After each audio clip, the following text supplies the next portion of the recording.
ADA Audio vous présente Entrez dans le moment présent de Eckhart Tolle. À la narration, Vincent Davy.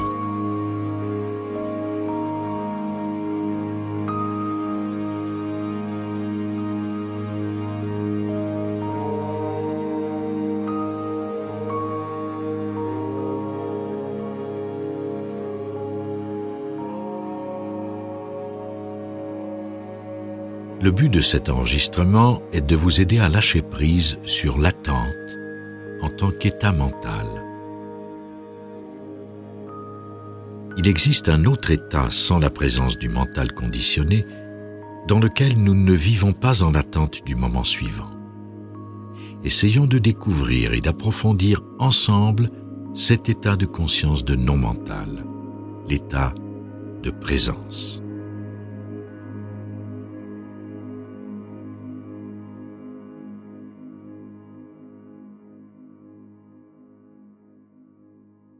Mon objectif n'est pas d'ajouter de nouvelles informations à vos connaissances, mais plutôt de vous aider à comprendre que la pensée n'est pas le seul état, ni même l'état le plus élevé pour les êtres humains. En faisant la transition de la pensée conditionnée à la nouvelle conscience, la pensée perd son rôle prédominant. Et, en perdant son rôle, elle devient plus efficace, moins destructrice. La majorité des gens sont constamment en quête de quelque chose. Plus de connaissances, plus de croyances.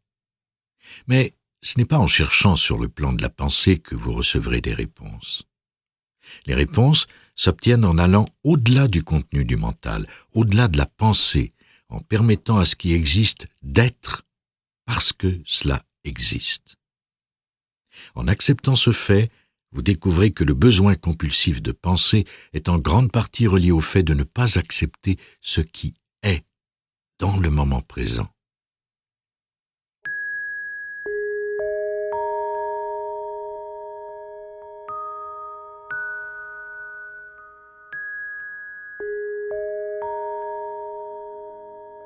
De la pensée à la conscience. Un soir, alors que je regardais le ciel étoilé, une évidence sur la nature de l'univers m'est apparue. Que voyons-nous lorsque nous levons les yeux vers le ciel? Nous voyons qu'il y a deux dimensions. Il y a les objets célestes et il y a l'espace. L'univers est composé de choses manifestées, le soleil, les planètes, la lune, les milliards de galaxies. Puis, il y a l'immense étendue de l'espace qui crée ce sentiment d'ébahissement et d'infinitude. La profondeur de l'espace est inconcevable. Elle est sans fin, au point que, même si nous nous déplacions à la vitesse de la lumière jusqu'à notre galaxie voisine, Andromède, cela prendrait 2 300 000 années pour nous y rendre. Et il y a des milliards de galaxies dans l'univers. Cette immensité inimaginable de l'univers extérieur s'applique aussi à l'univers intérieur. Il y a également en vous deux dimensions, les choses et l'espace.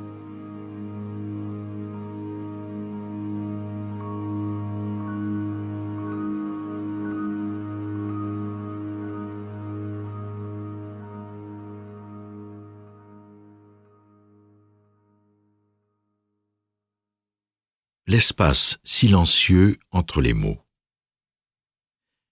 La vie de la plupart des gens est encombrée d'éléments physiques avec lesquels ils doivent composer.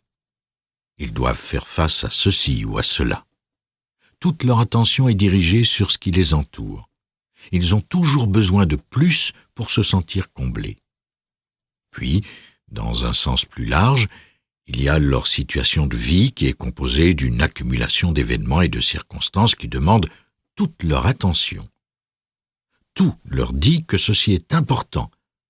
Il y a donc l'attrait des choses, non seulement l'attrait des objets matériels, mais aussi l'attrait des situations.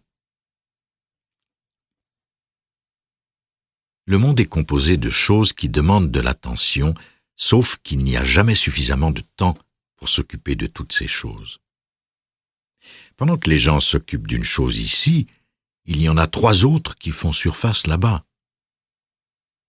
Ils remplissent donc leur vie par cet attrait du monde des choses qui ne les laisse jamais en paix pendant bien longtemps.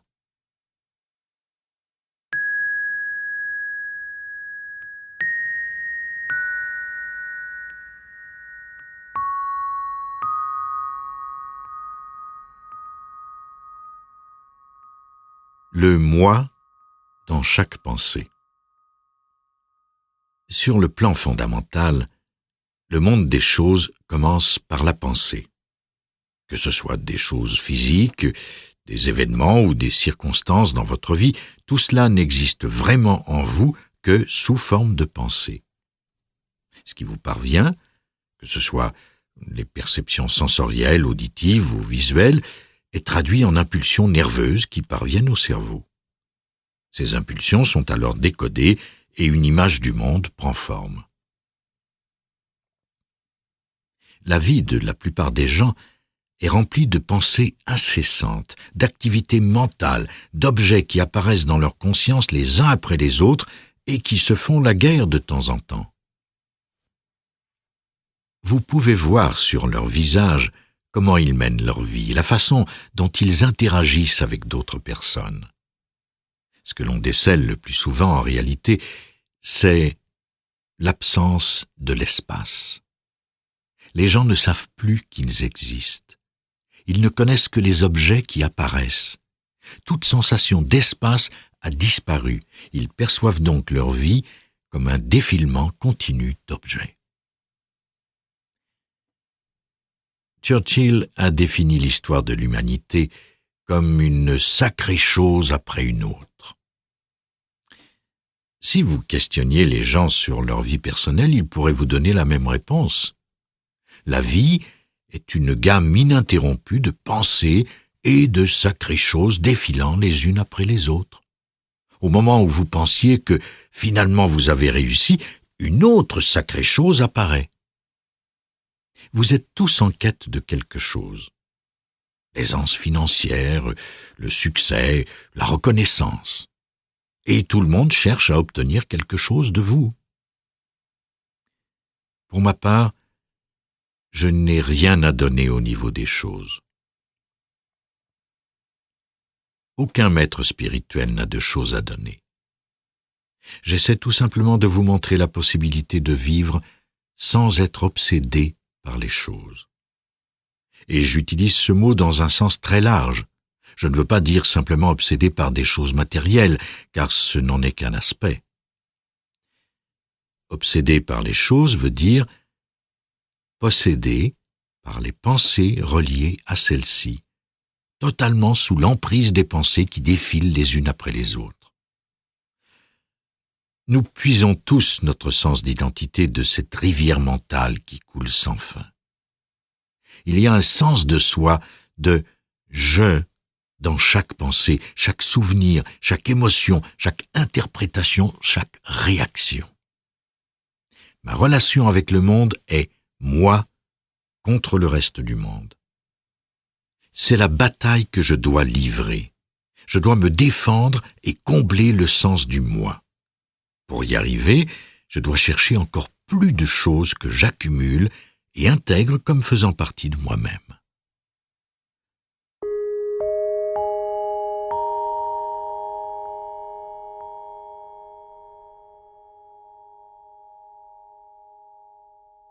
Observez la dimension de l'espace.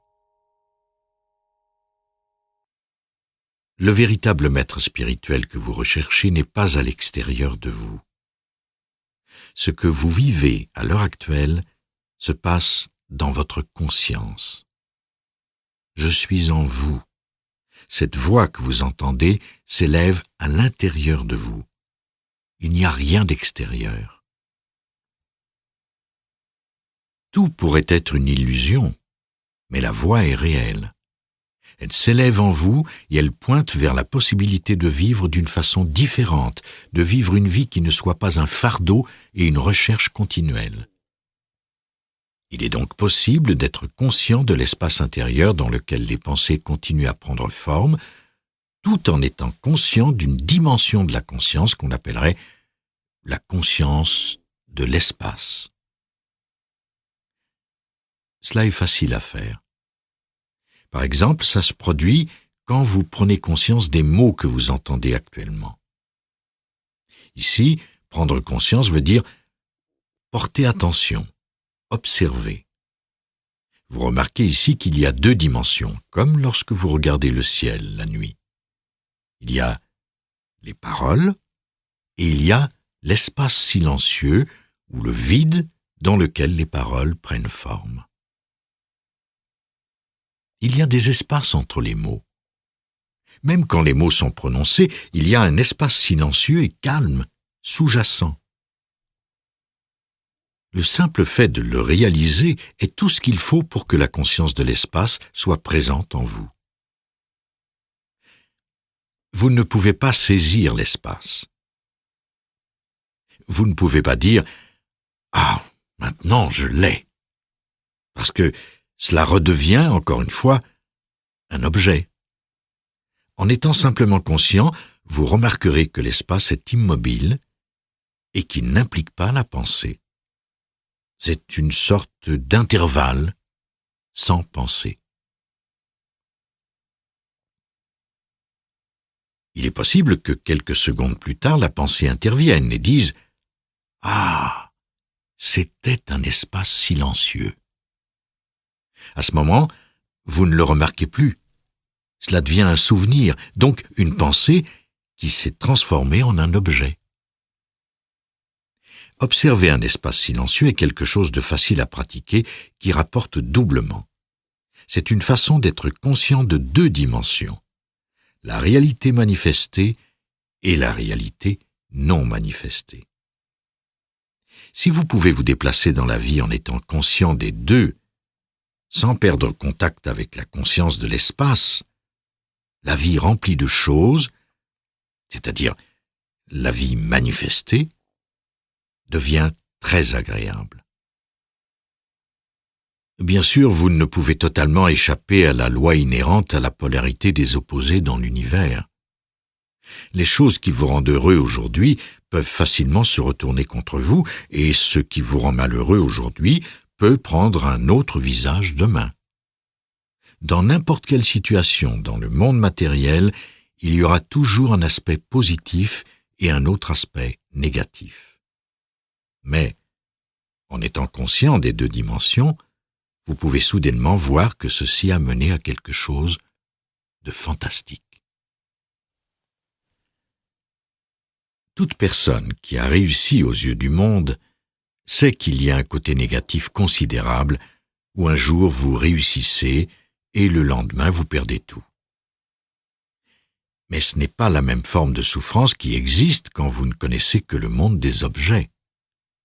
Vous avez des attentes envers les personnes, envers les situations dans votre vie, envers tout. Vous avez certaines attentes qui, dans votre fort intérieur, disent « Faites de moi un être complet, donnez-moi ce qui me manque, rendez-moi heureux. » Mais cela ne se produit pas. Rien dans ce monde ne peut accomplir cela. Aucune situation, aucune personne, aucune condition ne peut vous aider à vous sentir uni tant et aussi longtemps que votre sentiment d'identité restera emprisonné dans la conscience objet. Moi, mon histoire, mes biens, ma réussite. Et la seule façon de se libérer est d'en prendre conscience.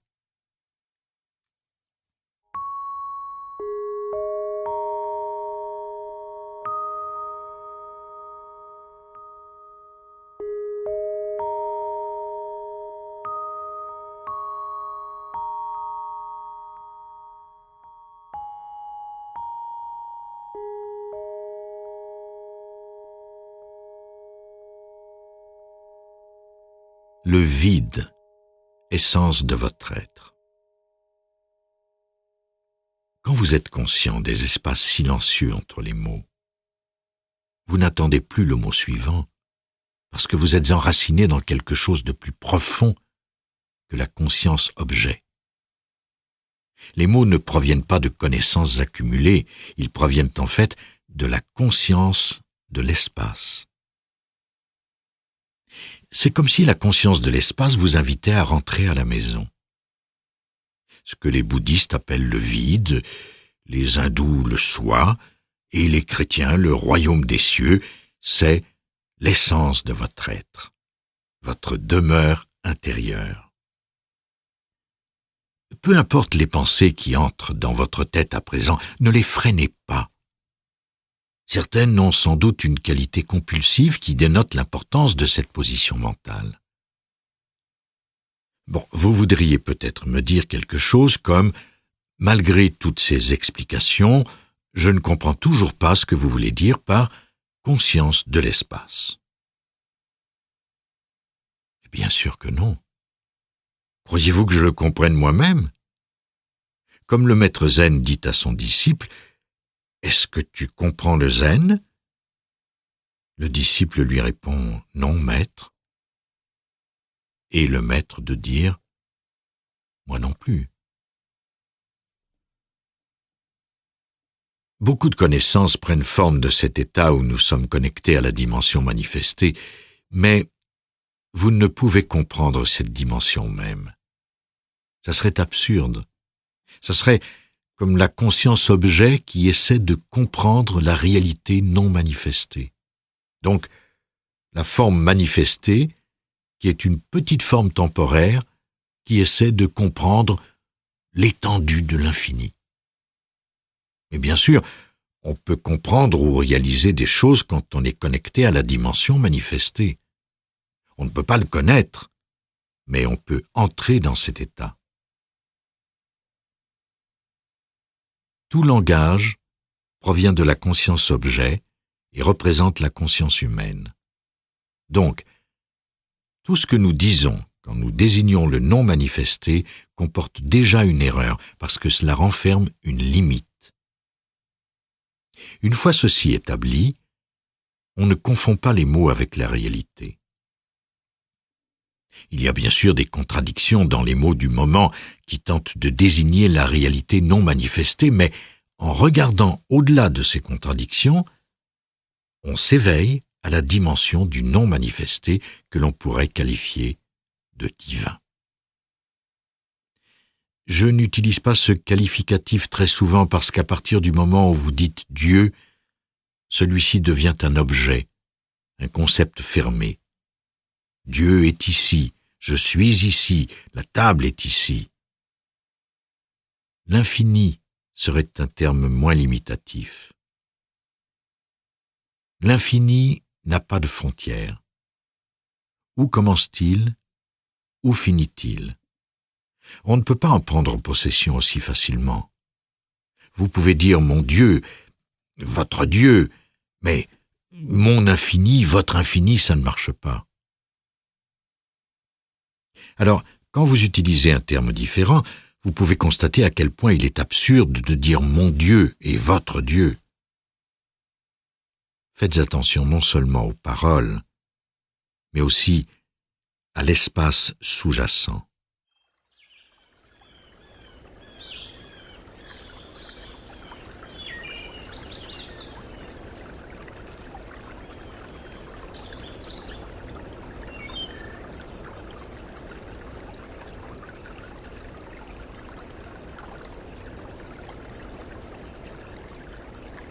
La nature et la quiétude.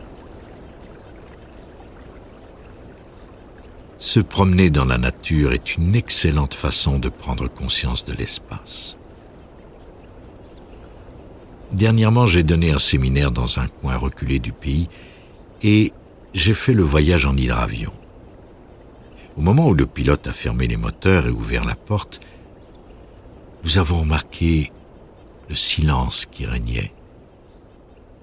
Bien sûr, il y avait quelques bruits, les oiseaux, le clapotis des vagues, le bourdonnement des insectes, mais la plupart du temps, c'était le silence. Il est important de se retirer à l'occasion dans des endroits où sur le plan auditif, vous n'êtes pas bombardé par des bruits tapageurs. Il est si facile dans ces lieux d'être conscient du vaste silence, de l'observer simplement. Dans ce silence, certaines personnes, prisonnières de leur mental, cherchent un bruit puis un autre pour pouvoir l'interpréter par l'entremise de ce même mental. Si elles peuvent entendre un oiseau chanter et faire un commentaire à son sujet, elles estiment qu'elles ont beaucoup de chance.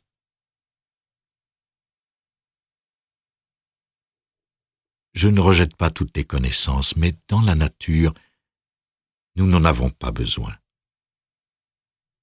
Faites-en l'expérience.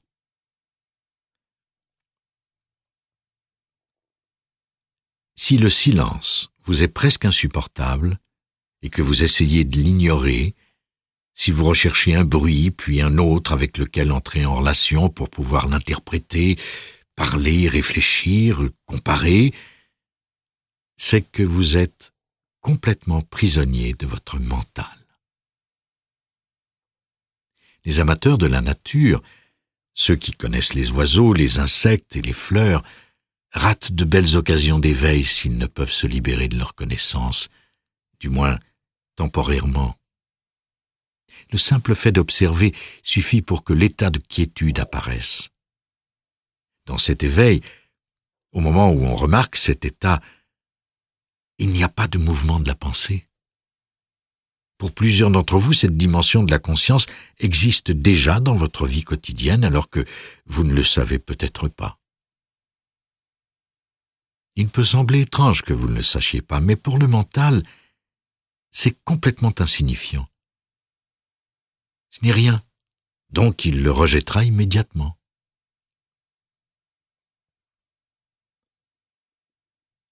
Une chose étrange s'est passée quand j'ai vécu ce changement de conscience.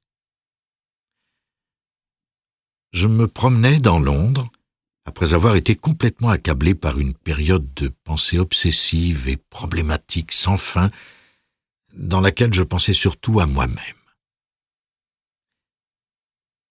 Et je me suis senti tout à coup libéré. J'ai continué à marcher en regardant chaque chose, en me sentant paisible et très heureux. 1 an plus tard, je connaissais la paix profonde. Pourquoi n'ai-je pas remarqué cet éveil plus tôt? Un maître zen m'a dit un jour, « Le zen, c'est simplement arrêter de penser. La fin de la pensée est simplement un état sans pensée, c'est tout. » Je ne réalisais pas à l'époque que je n'avais pas vraiment pensé beaucoup depuis que cela m'était arrivé. C'est de là que provenait la paix, mais je ne savais même pas que les pensées s'étaient arrêtées.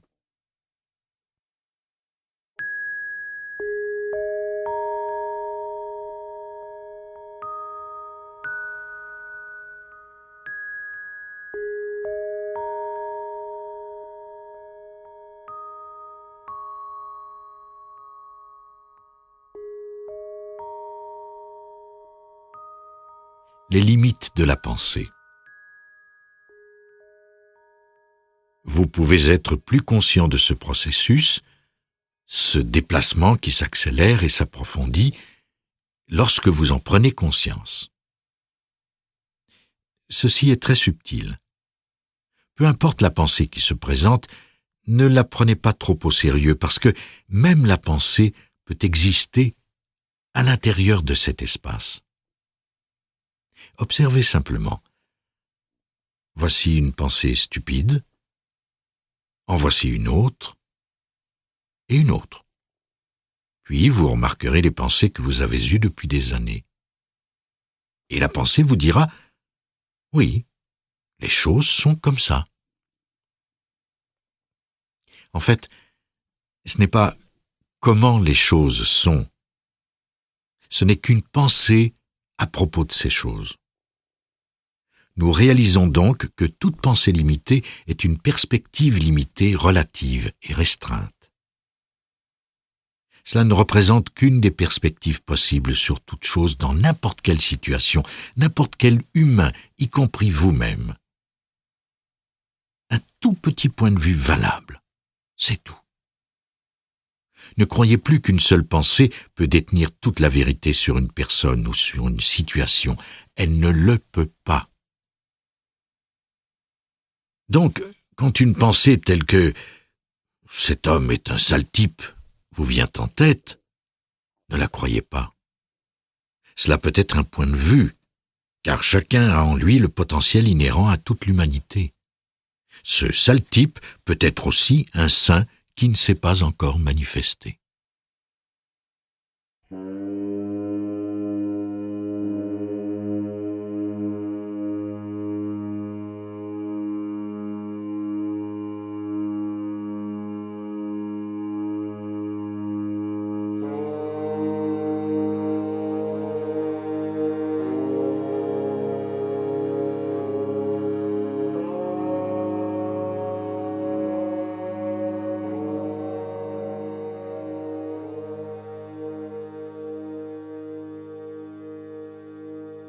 Perdre l'instant présent.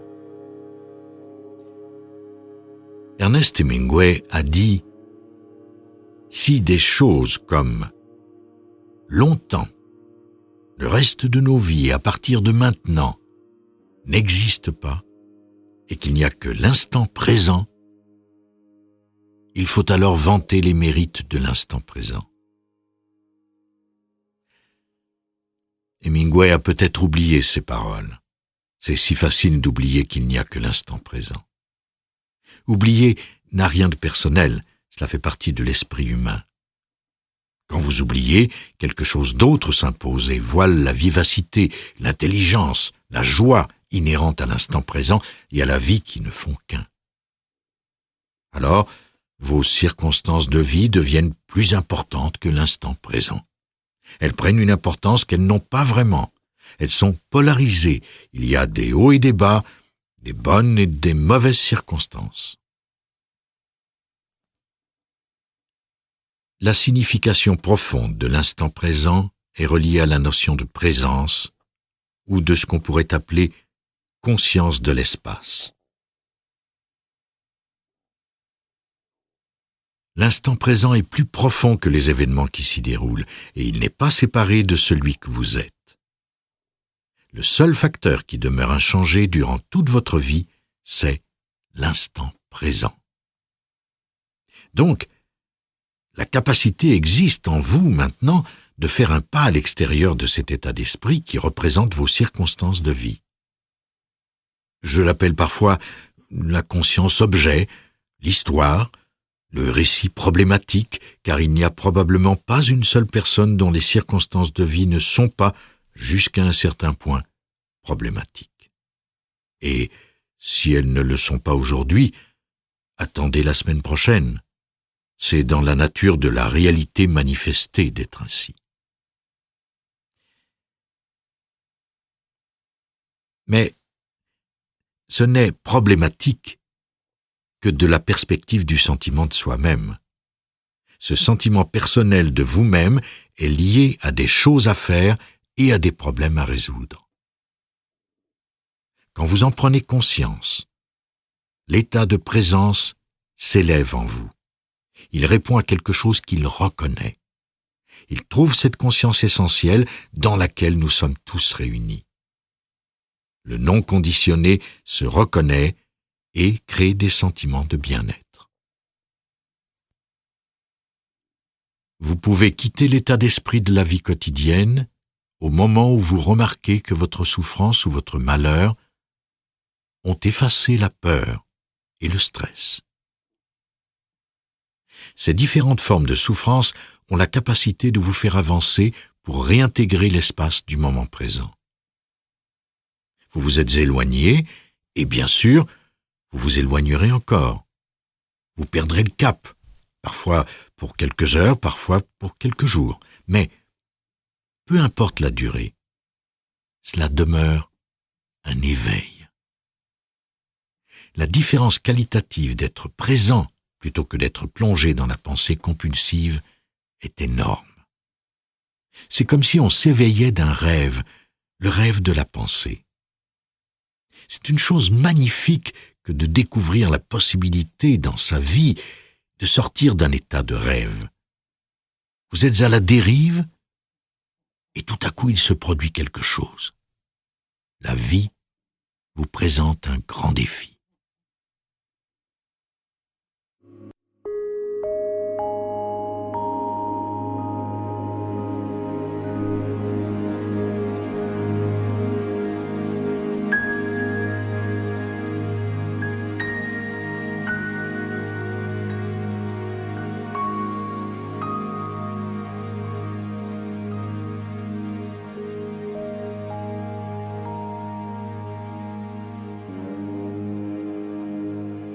L'espace dans les relations. La conscience de l'espace se présente comme un champ de présence alerte et éveillé. C'est là le facteur déterminant dans toute relation humaine. Quand vous avez des problèmes avec une personne, posez-vous ces questions. La conscience de l'espace est-elle encore présente ? Y a-t-il de l'espace en vous, dans la relation, ou êtes-vous complètement absorbé dans la conscience-objet ? Dans n'importe quelle relation, la question demeure, êtes-vous là en tant qu'espace ? Y a-t-il une profondeur d'espace comme point de départ ? En réalité, tout dépend de la capacité d'écoute envers l'autre personne. Cela est lié au fait d'être présent, d'écouter dans cet état d'éveil, peu importe les paroles qui sortent de la bouche de votre vis-à-vis. Que ce soit une relation d'affaires ou personnelle, une relation de courte durée, par exemple, une rencontre dans un ascenseur ou quelques mots échangés dans un restaurant avec un garçon de table. Tout cela revient à des moments dépourvus de pensée, à un état d'éveil, à une présence élargie, spacieuse.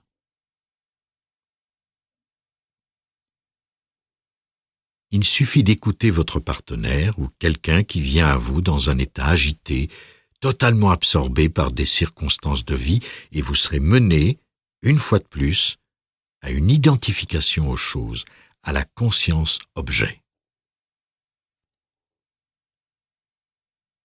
L'attention de certaines personnes est entièrement absorbée par les choses physiques, leurs biens, leur maison, leur chat. Cette attraction est très puissante et c'est là le défi. Le monde veut vous attirer. Finalement, c'est l'esprit humain qui s'extériorise. Il veut vous ramener à une identification complète à la conscience-objet. Ceci est très sérieux et très important. Je suis toujours stupéfait par le genre de choses auxquelles les gens attachent de l'importance dans leur vie. Elles sont parfois insignifiantes, mais plus importantes que leur état de conscience, que la paix. De très petites choses peuvent prendre une telle importance que, sans vous en rendre compte, vous leur donnez un pouvoir énorme. Le pouvoir de vous rendre malheureux. Ces choses éclateraient comme une bulle de savon révélant leur manque d'importance si vous aviez une maladie grave. Tout à coup, elles n'auraient plus la même signification. Les problèmes qui vous accablaient disparaîtraient instantanément. C'est pour cela qu'une maladie grave aide certaines personnes à s'éveiller de l'absorption totale de la conscience-objet.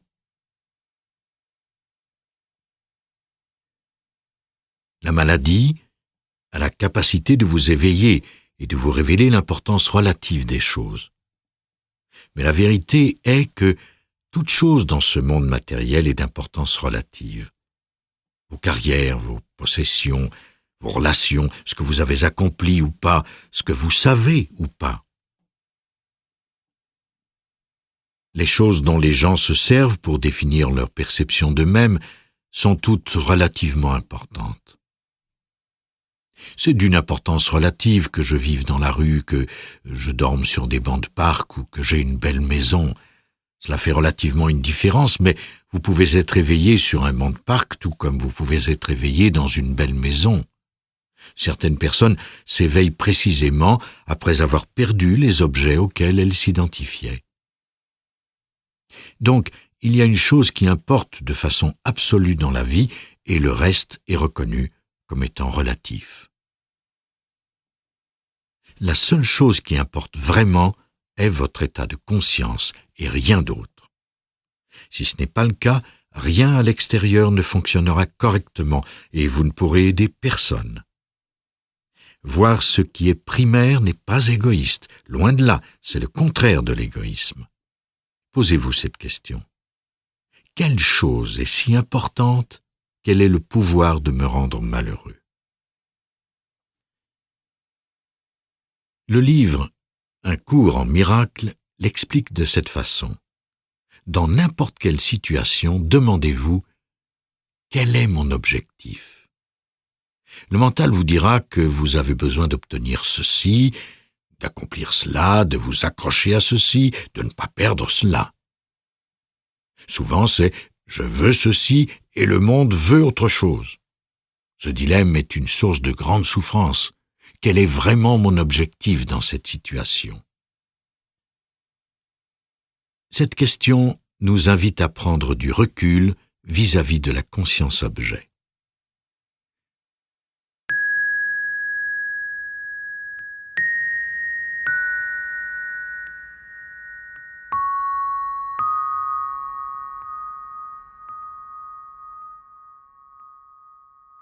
Dire oui à ce qui est.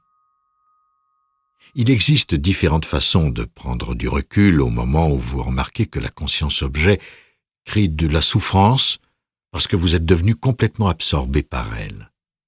Il y a des méthodes simples et vous les connaissez sûrement. L'une d'entre elles est de dire oui à ce qui est. Un oui intérieur à ce moment présent.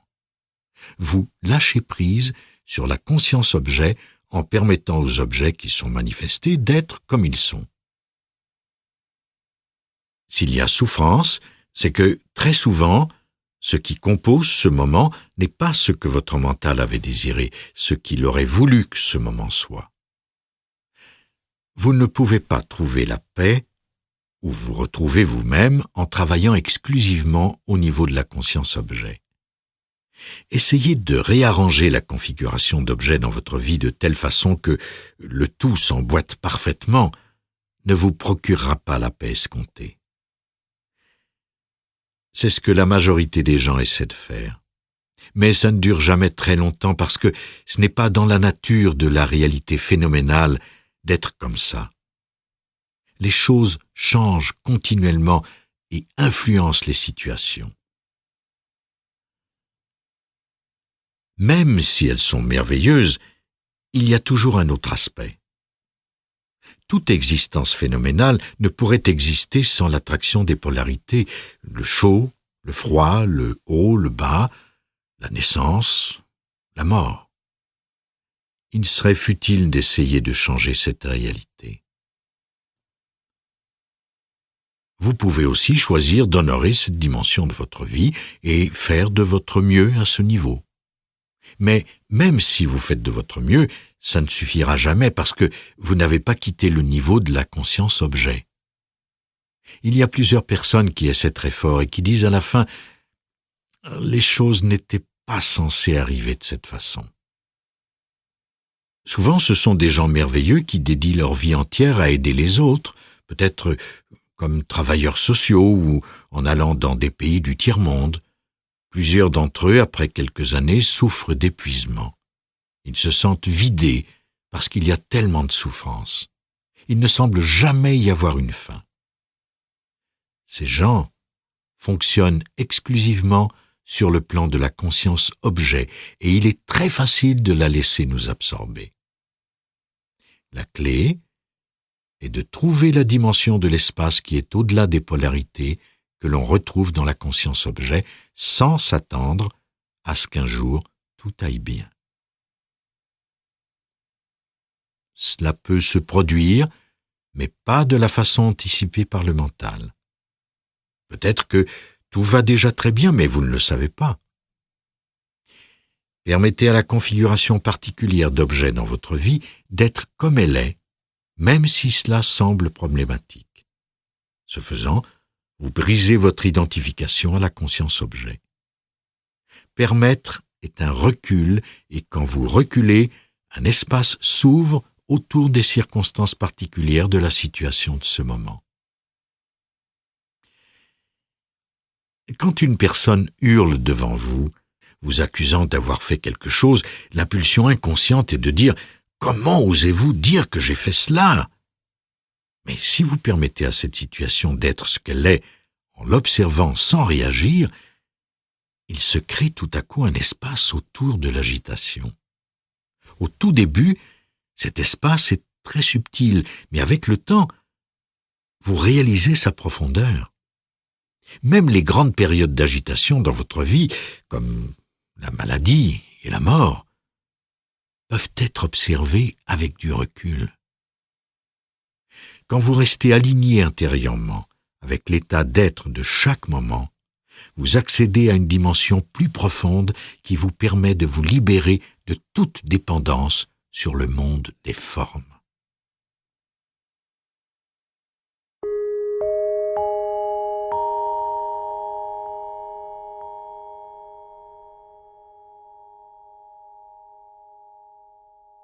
Sortir de votre histoire personnelle pour entrer dans le moment présent. Vous pouvez toujours vivre l'expérience au niveau de la surface qui est un mouvement ondulant. Vous pouvez ressentir le bonheur et le malheur, mais ce sont des mouvements mineurs à la surface de votre être. Je compare ceci à allumer une chandelle dans la noirceur et à l'éteindre.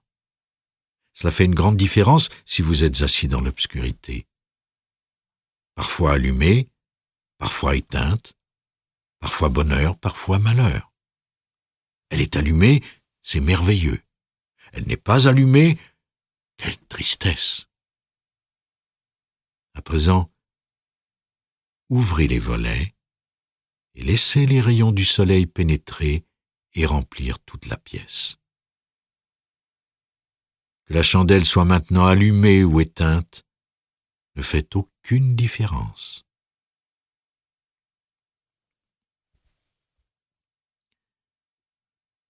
Un cours en miracle l'explique de cette façon. Plutôt que de voir l'ensemble, vous isolez chaque instant. Vous ne prenez que cela parce que c'est la manifestation extérieure de votre vie à cet instant. Vous isolez ce moment et le reconnaissez comme étant hors du temps. Vous vous y accrochez, surtout quand les choses deviennent difficiles dans votre vie. C'est un signal pour prendre du recul dans la conscience de l'espace, surtout si les circonstances de votre vie sont très lourdes. Disons que vous faites face à une maladie qui pourrait peut-être mettre fin à votre existence physique. Vous pourriez y faire face, et cela effacera immédiatement tout autre problème que vous pensiez avoir et qui dévoile leur aspect insignifiant. Mais il est possible que vous le perceviez comme un problème qui n'en est pas un. Cela peut vous propulser vers un état de présence éveillée intense. On peut vivre de telle façon que les circonstances de vie ne prennent plus jamais le dessus complètement. Ramenez votre attention aux perceptions sensorielles parce qu'elles peuvent vous aider à vous reconnecter au moment présent. Vous avez sûrement remarqué que, quand vous n'êtes pas centré, vous êtes à peine conscient de votre entourage. Tout votre être est dans le processus de la pensée. Puis, quand vous ramenez votre attention, subitement vous regardez autour de vous.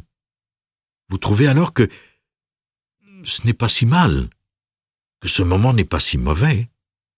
Les circonstances sont peut-être atroces, mais si on isole ce moment, ce n'est pas si mal. Prenons un exemple. Un homme est assis dans une pièce dénudée. Les murs sont remplis de graffitis. Il y a une fenêtre avec des barreaux où apparaît un petit bout de ciel. Soudain, il perçoit quelque chose de plus que le visible. C'est le début de l'état d'éveil.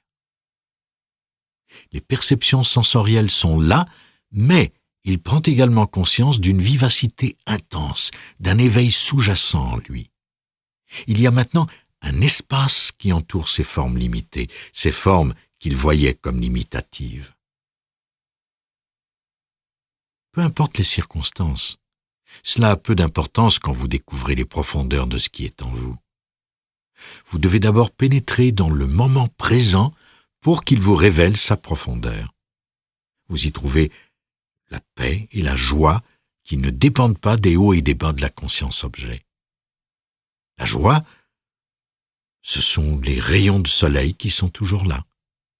Les hauts et les bas de la conscience-objet sont la flamme de la chandelle.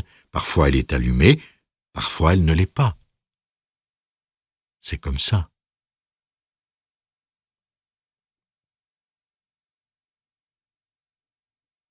Vous devez cependant accorder de l'importance à la perception et aux choses incroyables que vous percevez, mais sans essayer d'intégrer vos perceptions sensorielles à votre histoire personnelle.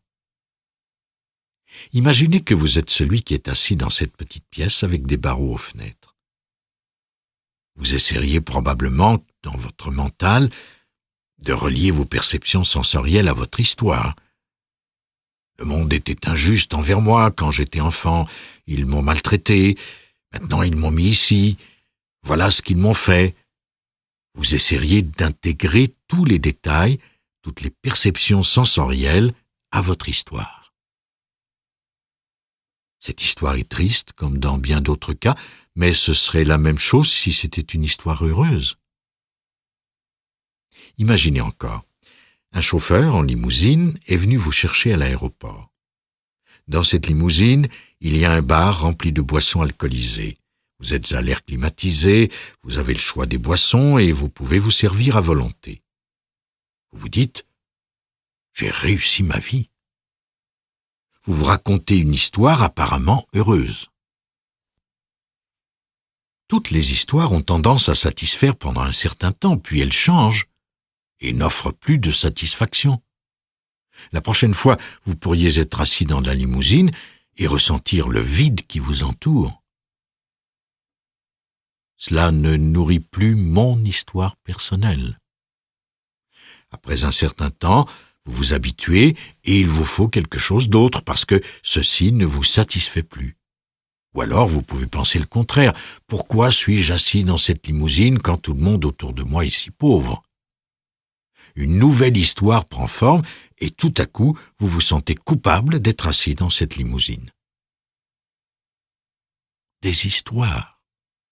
Ce ne sont que des histoires et elles changent constamment.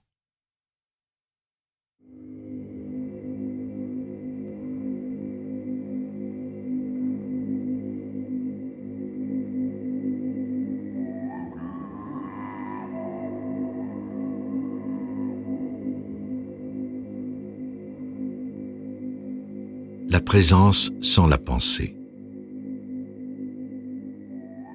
En étant présent à vos perceptions sensorielles, vous vous éveillez à quelque chose de plus profond. Cet éveil vous sort de votre histoire personnelle au lourd passé et à l'avenir incertain. En étant conscient, vous découvrez en grande partie la beauté de vivre votre histoire personnelle. Sinon, vous vous contentez d'exister en vous déplaçant d'ici à là, en attendant que quelque chose se produise. Sortir de son histoire permet de découvrir les profondeurs et la vivacité du moment présent, à la fois à l'intérieur et à l'extérieur de soi. Cela peut se produire à tout moment. Vous pouvez être gravement malade, dans une chambre d'hôpital à attendre votre traitement et soudain, sans aucune intention de votre part, vous devenez totalement présent. Les étiquettes mentales tombent. Vous remarquez sur le bord de la fenêtre une petite plante. La couleur des feuilles est intensément vivante. N'entrant pas en relation personnelle avec elle, vous ne faites qu'apprécier sa présence. L'éveil déclenché par cette simple plante vous apporte un calme intérieur réconfortant.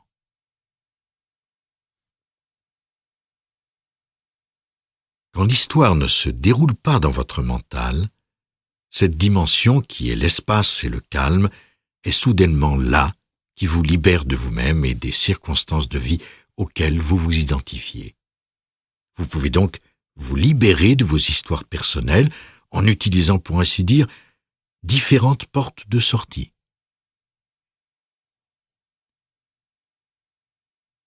La vie n'est pas autre chose qu'un rêve sans fin, et ce rêve prend forme un jour et disparaît le jour suivant. À l'intérieur du rêve de vos circonstances de vie se trouvent ici et là des petites portes de sortie. Vous êtes plus motivé à chercher ces portes quand vous êtes malheureux que quand vous êtes heureux. Le changement est rapide de toute façon.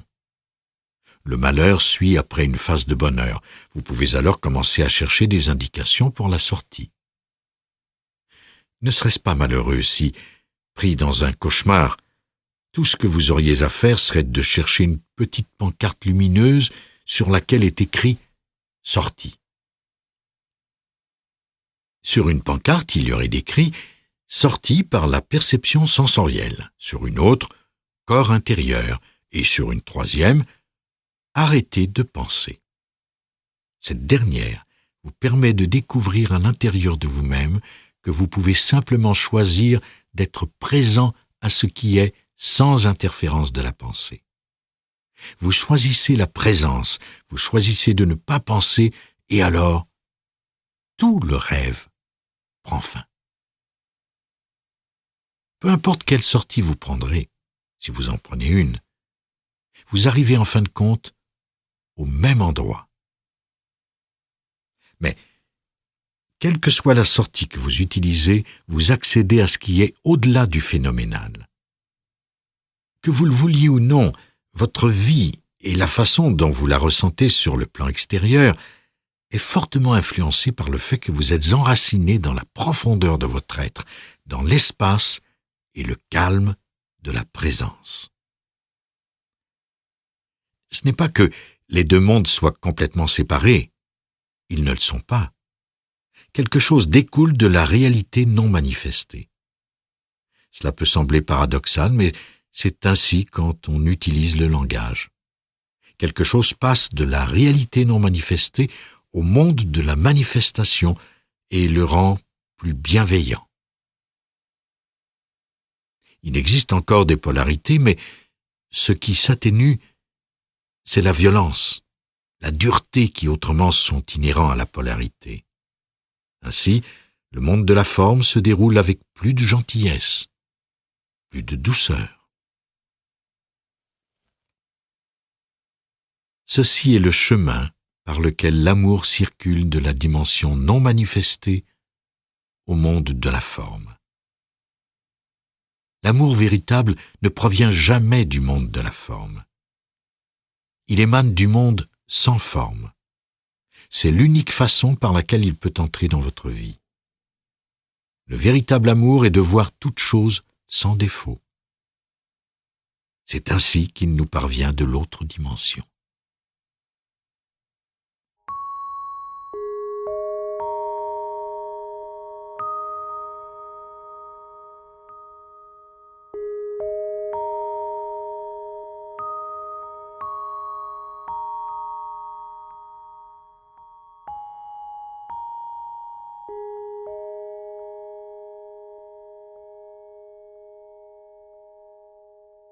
Les objets vous laissent tomber.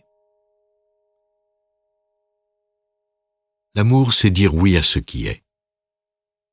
C'est ce que nous enseigne Byron Katie dans son livre « Aimer ce qui est ». La plupart des gens cherchent l'amour ou essaient d'aimer sans aller au-delà de la conscience objet. Inconsciemment, ils tentent de satisfaire les besoins de leur moi. Mais ils finissent par se plaindre. J'ai essayé si fort d'aimer, mais il m'a laissé tomber. » Laisser tomber est une expression intéressante qui peut s'appliquer à n'importe quoi dans le monde de la conscience-objet. C'est un système de croyance qui fonctionne pendant un certain temps. Vous croyez que les choses sont merveilleuses, soudain un événement survient, puis tout chavire. Vous ne pouvez pas expliquer ce revirement. Vous pensiez pourtant avoir les bonnes croyances. En réalité, ce sont vos structures de pensée qui vous laissent tomber. Les choses que vous aimiez tant et les situations de vie dans lesquelles vous aviez placé tous vos espoirs ne vous donnent plus la satisfaction que vous en attendiez. Vous avez obtenu le poste de PDG d'une entreprise, puis le stress et la pression vous ont conduit à l'hôpital. La situation vous a laissé tomber. Vous vous attendiez à quelque chose de mieux. C'est dans la nature des choses de vous laisser tomber, car laisser tomber veut dire avoir des attentes impossibles à remplir dans le monde de la forme. Vous vouliez quelque chose du monde de la forme qui n'existe que dans le monde sans forme. Vous vouliez quelque chose dans le futur du monde manifesté qui n'existe qu'ici et maintenant. C'est la même chose avec les endroits. Vous cherchez l'endroit idéal et vous achetez un terrain sur lequel vous construisez une maison. Au début, vous vous sentez très bien, puis vous vous asseyez dans cette maison pendant quelque temps et ce sentiment de bien-être disparaît. La vue par la fenêtre est tout aussi magnifique, mais l'effet a disparu. Après un certain temps, il ne reste rien de satisfaisant si vous agissez à partir de la conscience-objet. Donc, même les endroits les plus magnifiques auront certains désavantages que vous ne découvrirez que lorsque vous aménagerez. Évidemment, ceci ne se produit pas quand vous appréciez les choses pour ce qu'elles sont vraiment, parce qu'alors il y a une sensation de renouveau à chaque moment. Mais cela se produit lorsque vous êtes submergé dans un sentiment de vous-même basé sur votre histoire. Il s'agit donc de sortir de cela, de prendre la porte de sortie si vous le pouvez. La sortie que j'ai mentionnée, celle d'arrêter de penser, en est une qui est déjà disponible à certains d'entre vous. La présence prend forme avec tellement d'intensité que la pensée ne pénètre plus, excepté peut-être pour quelques fragments ici et là. Avant que j'écrive mon premier livre, quelqu'un m'avait demandé quel était mon principal accomplissement dans la vie. Comme je n'avais pas grand-chose à présenter extérieurement pendant plusieurs années, j'ai répondu « Je n'ai plus besoin de penser. La compulsion de penser est partie. C'est tout. » Le monde n'accorde pas une grande valeur à cela, mais ce n'est pas important. Imaginez si j'allais voir un employeur éclairé et lui disais qu'il ou qu'elle devrait me donner un emploi, sachant à quel point nous pouvons bien fonctionner dans cet état où nous ne sommes pas obligés de penser. Nous pouvons penser, mais nous ne sommes pas obligés de le faire. Une plus grande intelligence prend la relève. Elle est plus profonde que la pensée, ou plus haute selon la perspective où vous vous placez, mais non séparée d'elle. La pensée est un aspect universel de l'intelligence qui opère à travers les humains. On pourrait dire que cette intelligence qui opère à travers l'univers, quand elle est filtrée à travers le cerveau, devient la pensée. Cela serait une façon de l'exprimer. Donc, parmi les êtres humains, il y a une tendance à laisser l'intelligence s'exprimer en termes de pensée. Mais les êtres humains ont aussi la capacité de transcender la pensée, et ceci est une transition de l'évolution, pour ne pas dire un grand saut pour l'humanité. L'humanité a toujours été axée sur la pensée, et cela probablement depuis des millions d'années. Et maintenant, ce cycle se termine parce qu'il commence à s'autodétruire. tout cycle arrive à une fin. C'est l'évolution.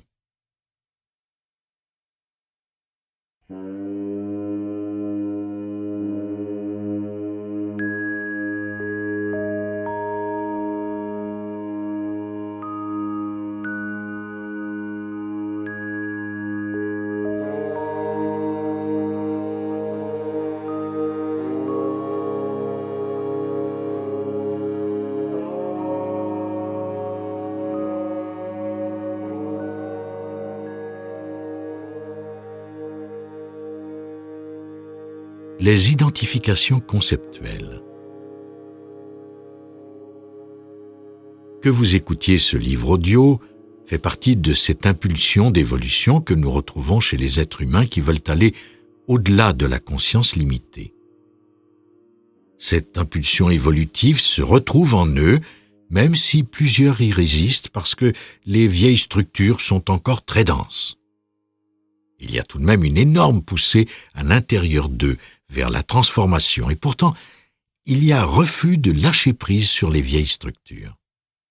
Ce sont simplement les vieilles structures qui s'accrochent. C'est si souvent le cas que les êtres humains ont besoin d'une expérience désastreuse pour s'en libérer. La grâce des malheurs est qu'ils aident à ouvrir les structures lourdes du mental. La carapace est fêlée. Donc, si on regarde en dessous de la surface, il y a de la grâce dans chaque malheur. D'une perspective limitée, on ne peut percevoir cela. Et c'est la beauté de la chose. La grâce divine s'y trouve aussi. Il y a ceux qui sont ouverts à cette impulsion évolutive, comme vous l'êtes, qui n'ont vraiment plus besoin de malheur dans leur vie. Ou peut-être vous faut-il un dernier petit malheur pour vous sortir de l'identification au mental. Comme le disait si bien Jésus, ne pensez pas à demain, car demain prendra soin de lui-même. Ce qui revient à dire de ne pas s'inquiéter du lendemain. En fait, il est mieux de dire de ne pas penser au lendemain, parce que l'anxiété et la pensée sont intimement liées. Dans l'enseignement bouddhiste et dans l'enseignement zen, quand les érudits pensent à ce qui est appelé l'état du vide, ils se demandent qu'est-ce qu'il voulait dire par vide. Certains en ont déduit à tort que l'état du vide faisait référence à un enseignement nihiliste, quelque chose qui va à l'encontre de la vie, comme un enseignement athée. Je crois plutôt que le vide bouddhique est tout simplement cet état de conscience pure, sans pensée, un état de conscience non conditionné. Qu'y a-t-il à comprendre ? On ne peut pas comprendre l'absence de pensée. Il faut le vivre. Quand vous arrêtez de penser, vous devenez plus intelligent, car la véritable intelligence est présente. Il se peut que la pensée vienne de temps en temps sous forme de conscience-objet pour traduire certaines choses en paroles, mais ça provient du niveau d'absence de pensée, de la réalisation, et vous êtes connecté à la totalité de ce qui est à travers cela. La séparation disparaît. L'écran de la conceptualisation du mental disparaît. Le sentiment d'appartenance du moi disparaît. Le moi lui-même disparaît. Et puis, vous ne fabriquez plus le sentiment du moi conceptualisé pour les gens que vous rencontrez. Cette conceptualisation qui se produit par l'entremise du mental est la chose la plus terrible à se produire dans les relations. Vous fabriquez un sentiment de moi conceptualisé représentant des objets dans la conscience, la pensée, le jugement, les points de vue, les opinions, et vous figez l'être humain comme vous vous figez vous-même dans une petite histoire. Quand vous figez l'autre sous une étiquette, c'est tout ce que vous voyez de lui.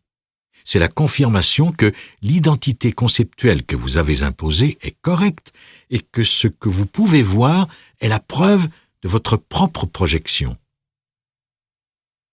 Ceci s'applique aussi aux gens qui ont une vision du monde fortement conceptualisée, comme c'est le cas pour la plupart d'entre nous.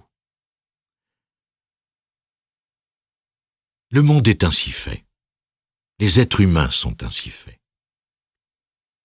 Certaines personnes ont fabriqué une identité conceptuelle pour toute l'humanité et elles diront que les gens sont tous des requins et des menteurs. Peut-être, enfants, ont-ils été déçus par leurs parents. Ils ont développé des concepts sur la nature des choses et ceux-ci filtrent tout ce qui ne concorde pas encore avec ces concepts.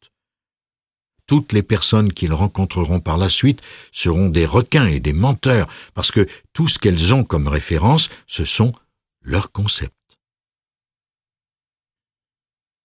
Elles ne pourraient pas voir un être humain rempli d'amour parce qu'elles perçoivent la réalité à travers le voile de la conceptualisation et ceci obstrue toute partie de la réalité qui n'est pas en accord avec leur concept.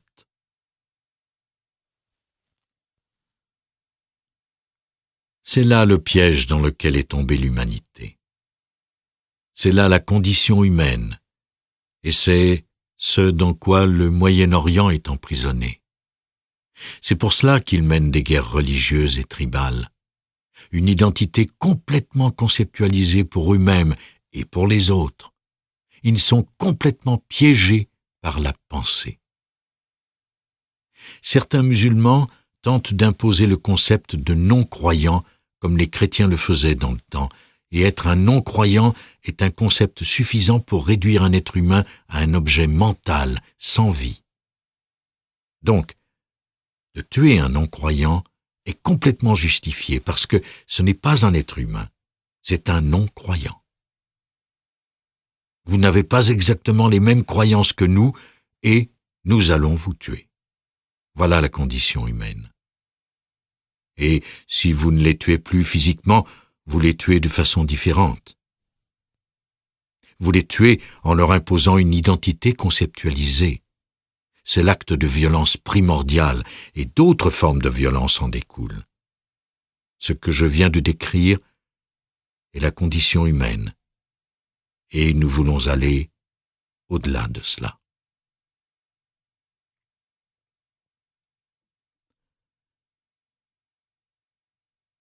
Vous pouvez voir à quel point le tout est relié à la pensée et au manque de connaissances au-delà de la pensée.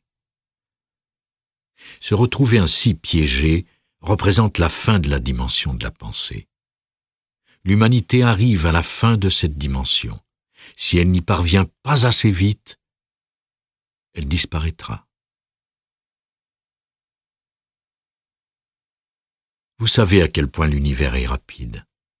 Il utilise n'importe quel moyen. Qui sait, d'autres formes de vie, d'autres planètes.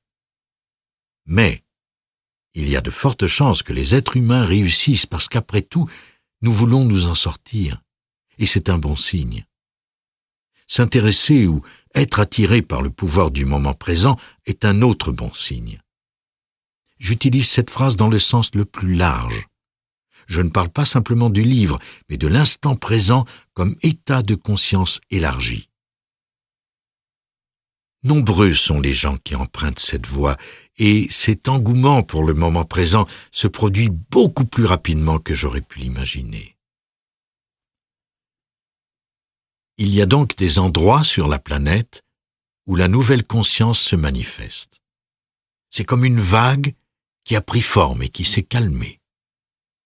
Cela peut prendre un siècle dans différentes cultures, mais il y a quelque chose de nouveau qui apparaît. Les gens sont prêts. La vague est déjà passée une fois et elle a laissé quelque chose derrière elle. Maintenant, cette ouverture est partout sur la planète. C'est bien. Mais ce qui importe vraiment, c'est vous. Vous ne pouvez pas vous libérer de la pensée en utilisant la pensée.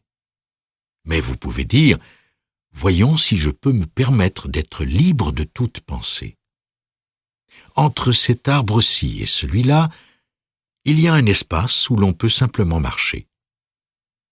Il y a peut-être quelques étapes à franchir, mais on ne compte pas les étapes, car ce n'est qu'un pas. Donc, entre les deux arbres, cet espace physique est devenu un espace intérieur libre de toute pensée. Vous regardez l'arbre et vous marchez.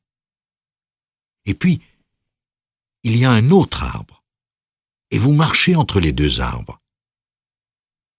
L'espace sans la pensée. C'est magnifique.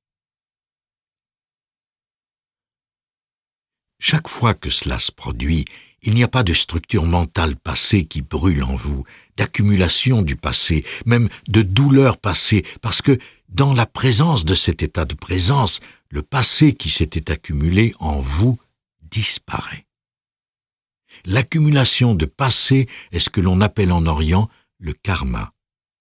Ce sont les identifications inconscientes et le sentiment de soi qui en découlent.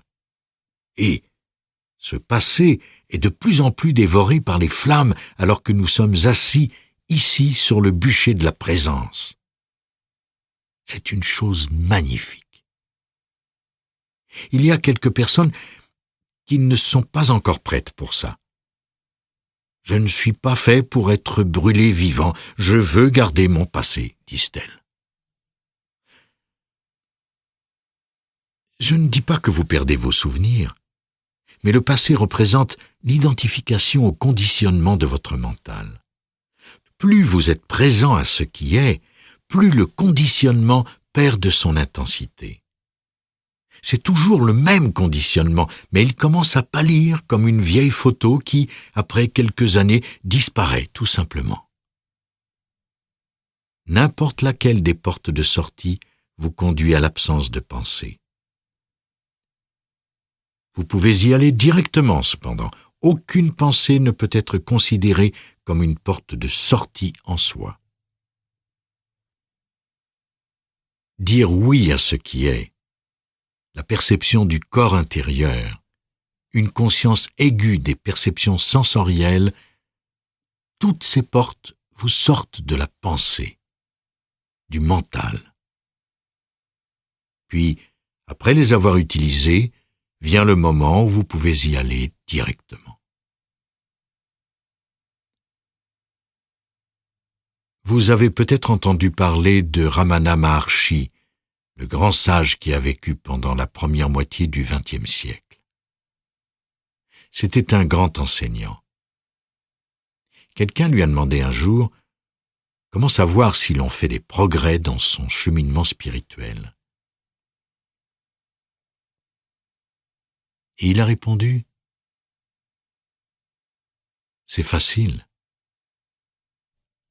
L'absence de pensée est la mesure du progrès dans le cheminement spirituel. Cela ne vous donne plus beaucoup de matière à réflexion, n'est-ce pas? Après cela, pourrait-il y avoir d'autres questions?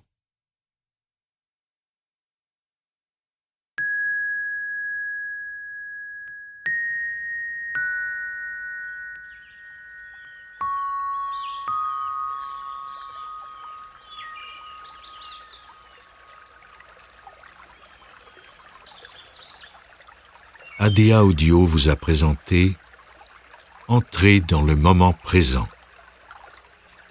Conférence de Eckhart Tolle. À la narration Vincent Davy. Traduction Alain Calfon. Choix de texte et adaptation audio Jacques Gladu. Révision Cécile Roland. Réalisation, musique et enregistrement Louis Lachance.